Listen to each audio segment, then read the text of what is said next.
रात्रीचे 3 वाजले होते तरी लाडू झोपत नव्हती, म्हणून तिच्या पप्पांनी नजर उतरवून घेतली. अजिबात झोपत नव्हती. भाईसाहेब लई त्रास देत होते आणि खूप चिडचिड करत होती. सकाळी उठली 12 वाजता मॅडम आणि मॅडमांसोबत मॅडमांची मम्मी पण उठली आणि ती अशी वॉकरमध्ये टाकल्यानंतर असे काहीशी कांड करत होती. वर बेसिंगमध्ये नेलं, तिचे हात वगैरे धुतले आणि मी जिथं जाणार नाही आणि तिथं लाडू येणार नाही असं होणारच नाही. येते आणि माझा बरमोडा खेचते खाली. एवढी तर डॅमेज झाली. आणि ना मी मस्तपैकी पूर्ण घर स्वच्छ झाडून घेतलं आणि झाडल्याशिवाय मजा नाही, कारण की लाडूला खेळायला सोडायला लागतं, म्हणून झाडू मारायलाच लागतो दररोजचा. आणि लाडूला माझ्या हाताची मालिश केली की लाडू माझी एक झटक्यात झोपते, अजिबात त्रास देत नाही. इथं आंघोळ मालिश केल्यानंतर तयार विअर केल्यानंतर असं काहीच लाडू खेळत होती. आणि लाडूला तयार करून दिल्यानंतर मला एवढी शांतता भेटते ना, तेवढी कोणालाच भेटत नाही. तर माझा दिवस असा होता. तुमचा कसा होता नक्की कमेंट करून सांगा.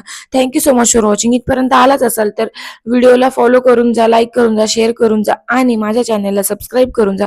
Thank you so much for watching. See you.